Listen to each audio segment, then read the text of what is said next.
Alors je voulais faire une petite vidéo pour faire une petite information sur le sauvetage tactique.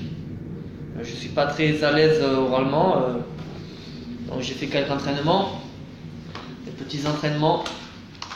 Je me suis enregistré et tout ça. Bon, ça reste un peu, ça reste très machine. Je vais essayer d'être un peu plus naturel cette fois-ci. Donc là, je suis venu et j'interviens sur le secourisme tactique, sur les blessures par balle. Dans un environnement actuel de menaces terroristes et de blessures par balle, pour être amené à intervenir sur une victime qui a été blessée par balle, par l'arme d'un terroriste. Les armes de guerre, ça fait beaucoup de dégâts. Une victime, ça meurt vite, ça se vide vite son sang, donc il faut intervenir vite et savoir quoi faire. Si on attend en clair que les secours arrivent, ça va être vite fait, il va y avoir des morts. Donc, si on peut au minimum intervenir et éviter la mort de la victime dans laquelle nous sommes témoins, ça sera bien, je pense. Ça sera un bon geste citoyen. Alors, l'armée a mis en place des mémos tactiques. Le SAFE marche Ryan. Le SAFE, ça veut dire quoi? Le SAFE, le S de SAFE, c'est stopper la menace. Stop the burning process. Dans ce cas-là, en taxe civil, on ne peut pas le faire. Stopper la menace, on n'a pas de moyens. Qu'est-ce que ça veut dire, le stopper la menace? Ça veut dire, pour un militaire, tu envoies la purée en direction de l'ennemi jusqu'à qu'il soit détruit, tué ou qu'il ait déguerpi. Dans le cas présent, tu ne peux rien faire, tu attends que ça se passe. Tu passes au A, tu analyses la situation, tu fais une évaluation globale, tu ne te jettes pas sur la victime. Il y a une personne au tas, tu ne vas pas rajouter un deuxième. Tu te mets pas personnellement, tu te jettes pas sur la piste victime, ni toi, ni une foule d'ailleurs, parce que le terroriste, pour lui, c'est du pain béni. Il va avoir arrivé 5 mecs qui vont arriver sur une victime, il va envoyer la purée et ça va rajouter 5 personnes de plus. Donc on évalue la situation avant d'agir, on utilise son cerveau. Et on n'agit pas sous l'effet de la pression. On garde son sang-froid. Sur le F, il ne faut pas s'exposer. Nous allons enchaîner. Voilà. Ensuite, on passe au E, de l'évaluation des blessés et sur le tri. Nous allons trier les blessés, de l'appeler la plus grave à la moins grave. Et bien sûr, nous allons en premier lieu intervenir sur la blessure la plus grave. On passe sur le M de Massive Bleeding Control. Le M du marche Ryan, le contrôle des hémorragies. Nous allons pratiquer des compressions manuelles lorsqu'il y a hémorragie garrottable. Hémorragie garrottable, ça veut dire quoi? Ça veut dire qu'il est possible de poser un garrot à la racine du membre sur une blessure qui est accessible à un garrot, principalement les membres supérieurs et inférieurs. Lorsqu'on a une blessure au niveau de la tête, il est impossible de poser un garrot. On posera dans ce cas-là un pansement compressif et on compensera la plaie pour diminuer l'hémorragie. Donc je repasse aux hémorragies garrottables. On va les placer à la racine du membre. On va pratiquer un point compressif en attendant, dans un premier lieu, avant de pouvoir poser le garrot. Avec son genou, par exemple, on va appuyer fortement de tout son poids à la racine du membre. On va sortir son garrot. On va serrer, serrer, serrer. On va couper le vêtement. On va voir si ça a arrêté de saigner. Si ça a arrêté de saigner, c'est bien. Si ça n'a pas arrêté de saigner, on va prendre un pansement compressif.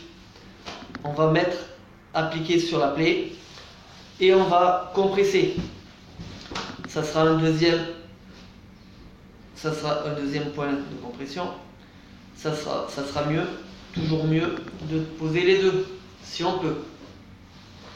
Et ensuite, quand on a terminé, on marque le T sur le front de la victime, ce qui veut dire tourniquet, et le A et l'heure, suivi de l'heure, T et l'heure. Pourquoi? Parce que cette information, sera très importante pour le médecin qui va prendre en charge la victime, pour savoir à quelle heure nous allons poser le garrot.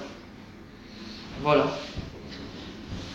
On passe aux compressions manuelles avec des hémorragies non garrottables. Lorsque nous avons des hémorragies qui sont non garrottables, c'est-à-dire par exemple au niveau de la tête, nous allons poser simplement un pansement compressif et enrouler jusqu'à que le sang, jusqu'à que l'hémorragie s'est arrêtée. Bon, si l'hémorragie s'est arrêtée, c'est bien. Si elle a continué, au moins elle est diminuée. Nous allons passer au A de marche, le airway, voie aérienne. Nous allons contrôler si l'air passe dans les tuyaux. S'il hurle, s'il parle, l'air passe. Si l'air ne passe pas, nous allons contrôler s'il n'y a pas des résidus ou quelque chose qui obstrue au niveau des voies aériennes. Nous allons mettre les doigts dans le trou, enlever ce qui gêne, et là vous allez voir que la victime va pouvoir mieux respirer et ça ira mieux. On passe du R, le respiration. Comment il respire? S'il a des difficultés respiratoires, nous allons la poser en position semi-assise. Nous allons vérifier les plaies au thorax. S'il y a des plaies au thorax, nous allons poser des pansements de 3 côtés. Nous allons prendre une compresse, nous allons enlever la compresse, nous allons garder le papier, la poser au niveau de la blessure, poser 3 bouts de scotch au niveau côté, droite, gauche et bas, et laisser en haut ouvert. Pourquoi? Ça va créer une valve. Parce que lorsqu'il y a une blessure par balle au thorax, il y a risque de pneumothorax compressif, c'est-à-dire que l'air va rentrer, l'air de l'extérieur va entrer dans le corps, va créer une compression au niveau du cœur et peut-être provoquer un arrêt cardiaque. Pour limiter ces effets-là, nous allons poser ce pansement de 3 côtés, ce qui va créer une valve, et l'air n'entrera pas à l'inspiration et va sortir à l'expiration, ce qui va limiter ces effets de pneumothorax. Nous allons passer au C de choc, de marche. Le C de choc, le C, le choc hypovolémique, lorsqu'il y a une blessure par balle, hémorragie, choc hypovolémique. Le choc hypovolémique, c'est un choc au niveau du cœur. Le cœur a subi un choc parce qu'il y a beaucoup de sang qui s'est écoulé dû à l'hémorragie, donc une perte importante du sang. Donc le cœur ne va pas ou moins bien fonctionner parce qu'il y aura moins de sang dans le corps, ce qui va avoir pour conséquence une diminution très importante du pouls, de la tension. La victime va avoir froid. Vous allez contrôler le pouls radial et vérifier au niveau carotidien s'il y a toujours un pouls. Si la victime a perdu trop de sang, ça va provoquer un arrêt cardiaque. Et là, c'est la fin.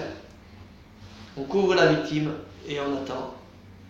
On intervient on attend les autorités qui feront leur travail et on intervient sur notre victime.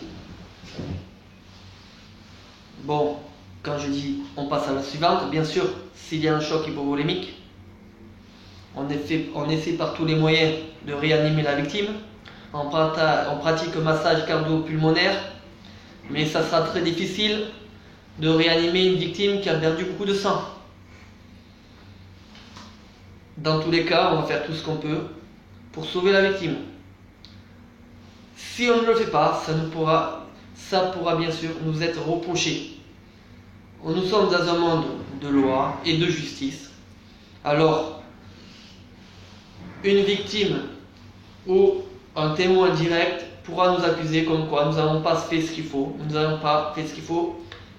et assez longtemps pour pouvoir réanimer et maintenir en vie la victime.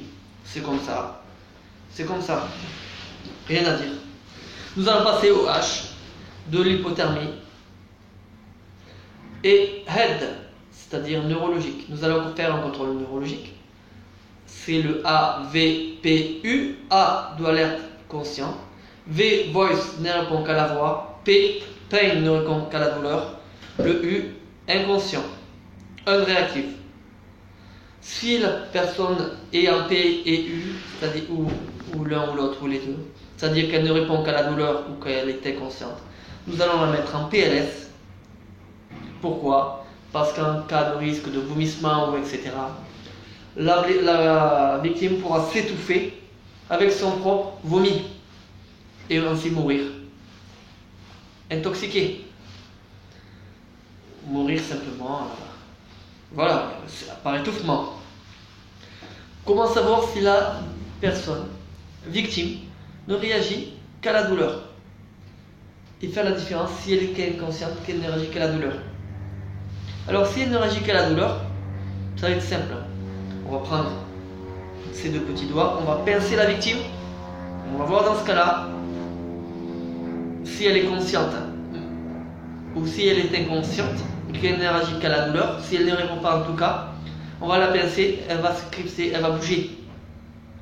Si on crispe, si on pince la victime mais qu'elle ne bouge pas, dans ce cas-là elle est inconsciente, dans ce cas-là ça pue,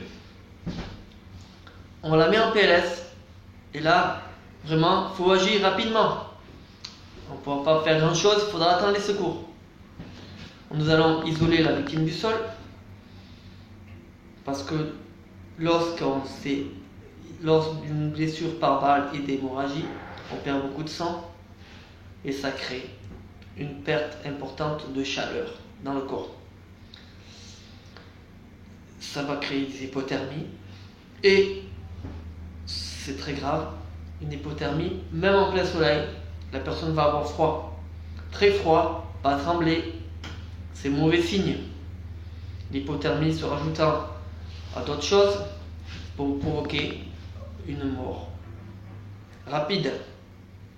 Nous allons donc isoler la victime grâce à une couverture de survie, un vêtement ou quoi que ce soit, l'isoler du sol, l'enrouler et laisser apparent la blessure hémorragique pour pouvoir contrôler si l'hémorragie reprend ou pas. Voilà, je pense que j'en ai fini pour le marche. Laura Yann, je ferai une autre vidéo. Merci. À la sortie 2, t'es là? Au revoir.